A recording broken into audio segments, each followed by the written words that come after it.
Movie की शुरुआत में हम एक कपल को देखते हैं जो कि फिजिकल रिलेशंस बना रहे होते हैं, जिसके दौरान फीमेल अपने मेल पार्टनर से अनसेटिस्फाइड रहती है। वो वॉशरूम जाके मैस्टरबेट करती है तो उसका पार्टनर उसे वॉशरूम में देख लेता है। वो एशली से कहता है कि क्या तुम इस रिलेशनशिप में खुश नहीं हो। तो वह कहती है कि हाँ, मैं इस रिलेशनशिप में खुश नहीं हूँ, और वो उसे छोड़कर चली जाती है। वो अपनी एक दोस्त जूल्स के पास जाती है और वहीं पर कुछ महीने रहने का प्लान करती है, जहाँ जूल्स एशले को मेल्स के सेक्सुअल बिहेवियर पर ज्ञान देना शुरू कर देती है। जब एशले जॉब की तलाश में एक कॉफ़ी कैफ़े जाती है, तब वहाँ वो एक लड़के और लड़की को सेक्स करते हुए देखती है, जिससे सारी सिचुएशन काफ़ी ऑकवर्ड हो जाती है। वो लड़का वहाँ आकर उसे कॉफ़ी देता है और पूछता है कि क्या उसे कोई काम है। तब वो बोलती है, मुझे मैनेजर से यहाँ पर जॉब करने के लिए पूछना है। तब वो बताता है कि मैं यहाँ का ओनर हूँ और मेरा नाम रैफ है और तुम्हारी जॉब पक्की है।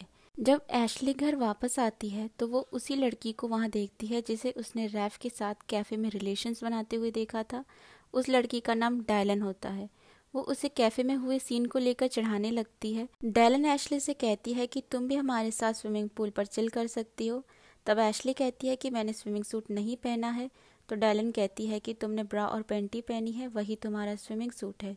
फिर एशली अंदर घर में जाकर एक बुक पढ़ती है जिसका नाम स्लेव्स होता है, जो कि नोलन कीट्स ने लिखी थी। वो उसमें पढ़ती है कि एक नौकरानी जो कि अपने मालिक की तरफ सेक्सुअली अट्रैक्ट होती है, किस तरह उसका मालिक बीसीडीएम के थ्रू उसके साथ सेक्सुअल रिलेशनशिप बनाता है, जिसे पढ़कर एशले अपनी सेक्सुअल फैंटेसीज में चली जाती है। नेक्स्ट डे डेलन उससे कहती है कि ये बुक मेरी है। वो उसे बुक से रिलेटेड डिस्कशन के लिए बुक क्लब में आने को कहती है। बुक क्लब के डिस्कशन के दौरान एक औरत बोलती है कि जिस अननेचुरल तरीके से उस इंसान ने अपनी नौकरानी से फिजिकल रिलेशंस बनाए थे, वो काफ़ी गलत और घिनौना है। पर बाकी औरतें कहती हैं कि ये एक सेक्सुअल प्लेजर की तरह है। उनकी बातें सुनकर एशले काफ़ी ऑकवर्ड फील करती है। रात को एशले देखती है कि डैलन एक औरत को आंखों पर पट्टी बांधकर कार में ले जा रही है।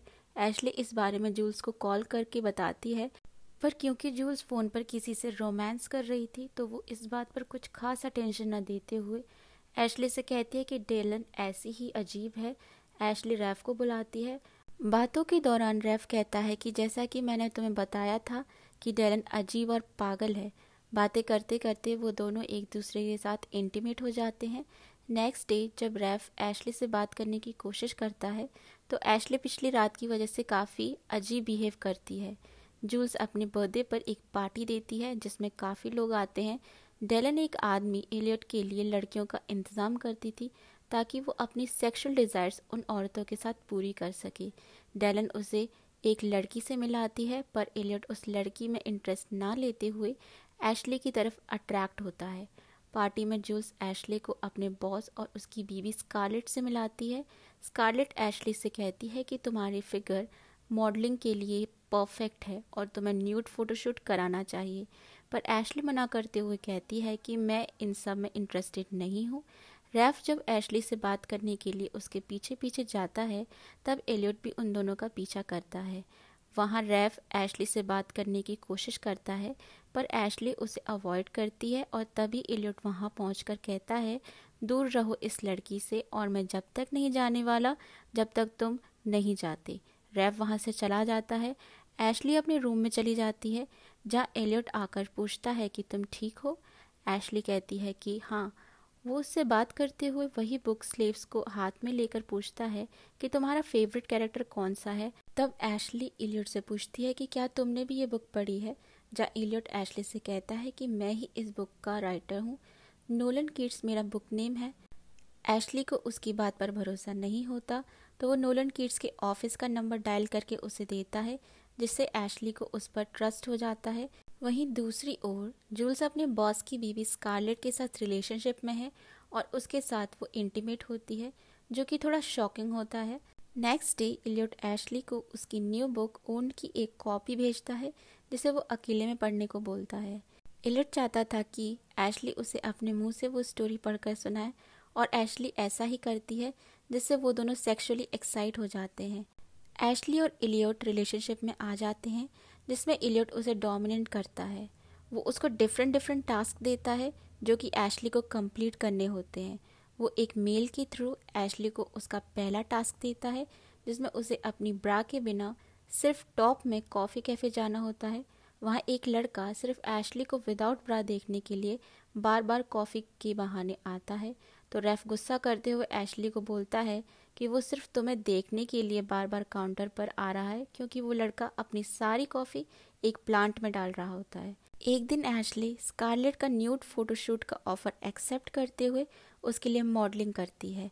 जब वो वहाँ से वापस आकर अपनी कार में अपना फ़ोन देखती है तो वो देखती है कि उसमें इलियट की मिस कॉल्स हैं। एशली इलियट को कॉल करती है।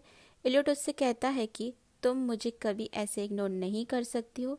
एशली उसके लिए उससे माफ़ी मांगती है, पर वो बोलता है कि अब तुम्हें एक पनिशमेंट मिलेगी। पनिशमेंट में उसे अपनी फ्रेंड से अपने बट्स पर 5 बार स्पैंक करवाना होगा, पर क्योंकि जूल्स किसी बात पर नाराज़ होती है तो वो उसे 10 टाइम्स स्पैंक कर देती है। एशली फिर अपनी स्पैंक्ड फ़ोटोज़ इलियट को सेंड करती है। अगले टास्क के लिए इलियट एशली को अपने घर बुलाता है, जहां वो एशली को बांधकर उसके पेट पर एक छोटे हंटर से कई बार मारता है। फिर वो एशली को किस करता है, जिससे एशली सेक्सुअली एक्साइट हो जाती है।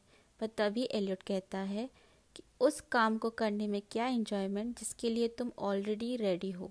वो एशली को एक्साइटेड ही छोड़ जाता है। एक दिन डायलन को पैंटी देखकर पता चल जाता है कि एलियट का किसी और के साथ अफेयर चल रहा है। तब डायलन उस पर गुस्सा करती है, क्योंकि अब तक डायलन उसकी सेक्सुअल नीड्स को फुलफिल करती थी। नेक्स्ट टास्क में एलियट एशले को एक प्लास्टिक शीट में रैप करता है, जिसे वो अपनी लैंग्वेज में मम्मी बनाना कहता था। वो उसे एक ड्रिंक पिलाता है, जिससे वो कहता है कि तुम्हें थोड़ी देर में ही गर्मी महसूस होने लगेगी।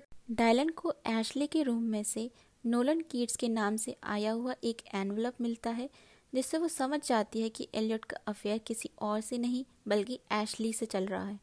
तो वो एलियट को ब्लैकमेल करने के लिए एक वीडियो सेंड करती है, जिसकी वजह से एलियट उससे मिलता है। डायलन उससे कहती है कि तुमने मेरे साथ ऐसा क्यों किया और मुझे क्यों छोड़ दिया। तब एलियट कहता है कि एशली बाकी लड़कियों की तरह नहीं है और मैं उससे प्यार करता हूँ। मैं नहीं चाहता हूँ कि एशली को इस वीडियो के बारे में कुछ पता चले, और तुम्हें जितने भी पैसे चाहिए मैं देने के लिए रेडी हूँ। तब डायलन कहती है कि मुझे पैसे नहीं चाहिए, मुझे एशले चाहिए। रात को एलियट एशले से किसी और के साथ इंटीमेट होने के लिए कहता है और बोलता है कि ये तुम्हारा नेक्स्ट टास्क है। पहले एशले मना करती है, पर फिर वो हाँ बोल देती है। वो नेक्स्ट नाइट एलियट की बताई हुई जगह पर पहुंचती है, जहाँ डायलन ऑलरेडी प्रेजेंट होती है। डायलन एशले से कहती है, आज रात के लिए तुम मेरी स्लेव हो और तुम वही करोगी जो मैं चाहती हूँ। डायलन एशली के साथ इंटीमेट होती है। उसके बाद एशली एलियट से कहती है कि आज के बाद मुझसे तुम ऐसा टास्क कभी मत कराना, जिस पर एलियट उससे कहता है कभी नहीं कराऊंगा।